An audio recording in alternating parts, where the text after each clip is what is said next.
Que bom te ver, meu amigo, minha amiga. Eu passarei aqui um pouco de informações a vocês hoje sobre os processos aí de recuperação judicial, recuperação extrajudicial, de negociação de dívidas de pessoas jurídicas que estão em dificuldades. De uma forma breve, contarei aqui parcialmente minha experiência profissional aí com este assunto. Depois de estudar no Brasil, eu fui estudar na Itália e na Itália fiz um curso em sentido lato de especialização na área do direito de recuperação de empresas e falências. Na Itália, Diritto Fallimentare, com o professor Eduardo Ricci. Isso em 1997 até 98. Então, estudei recuperação de empresas e falências e tinha também experiência já prática na área. Depois, 98, em Paris, fui estudar em Paris e lá fiz o curso de DEA, que é equivalente aqui ao mestrado, e fiz uma comparação. Minha dissertação foi fazer uma comparação do direito brasileiro, francês e italiano na área de recuperação de empresas e falências. Depois fui fazer o doutorado lá em Paris mesmo, na Paris 1, Panthéon-Sorbonne.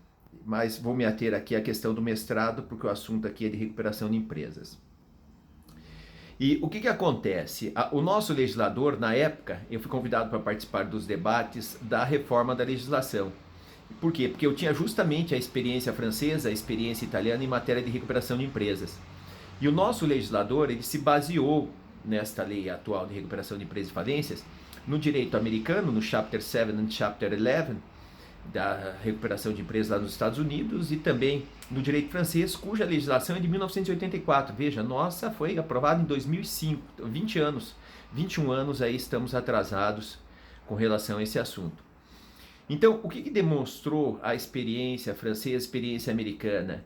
Que, num primeiro momento, o devedor ele tem que buscar solucionar as suas dívidas por bem, de uma maneira amigável com os credores. Então, ele tem que tentar uma solução amigável.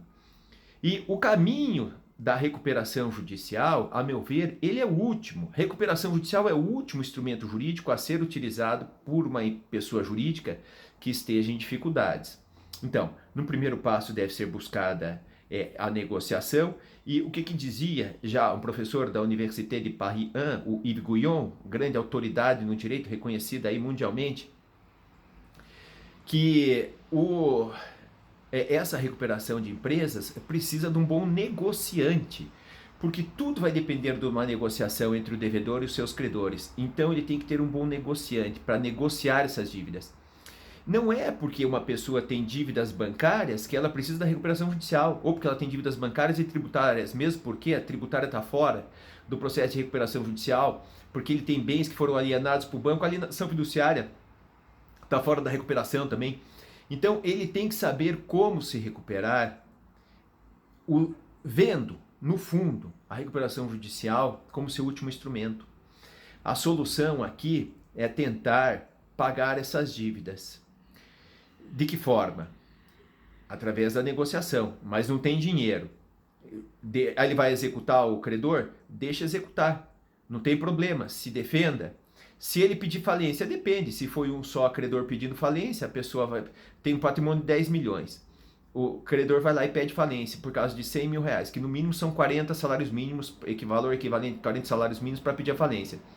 Tem um pedido de falência de 100 mil reais, vai lá e acerta, pronto, resolveu um problema. Então, tem mecanismos, formas para serem utilizadas antes da recuperação judicial. Então, o primeiro passo é tentar negociar essas dívidas. Segundo passo é a recuperação extrajudicial. E somente o último caminho será o da recuperação judicial. Por quê? Porque eu lembro de um dado que eu vi aqui no Brasil, que 99%, 97% das pessoas jurídicas que pedem recuperação judicial acabam falindo. Porque a recuperação judicial ela deve ser pedida não para aquelas empresas, pessoas jurídicas que não são mais possíveis de serem recuperadas, mas sim por aquelas que têm dificuldade de liquidez. O problema dela é de liquidez passageira. Diferente, vou dar o exemplo de uma empresa que vende produtos, vamos imaginar, uma pessoa jurídica que vende produtos de nutrição esportiva. Ela vendia, tinha um determinado mercado. Daqui a pouco entraram vários concorrentes e ela acaba perdendo o mercado. Ela não tem, nesse caso, se ela tiver só uma dificuldade de liquidez é uma coisa. Agora, se ela tem vários concorrentes, vai haver uma queda de faturamento dela.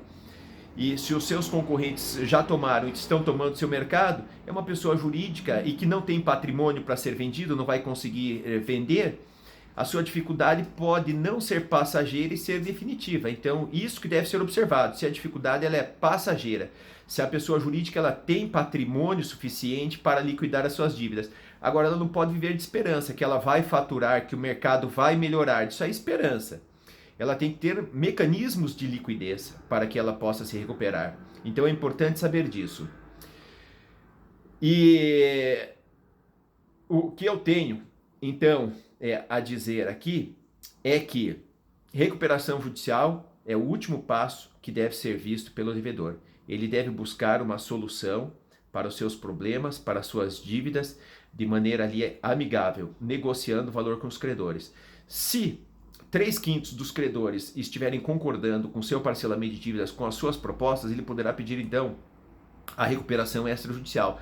E os outros 2/5 que não aceitaram aquela forma de negociar serão obrigados então a aceitá-la, porque é isso o que determina a lei de recuperação de empresas e falências.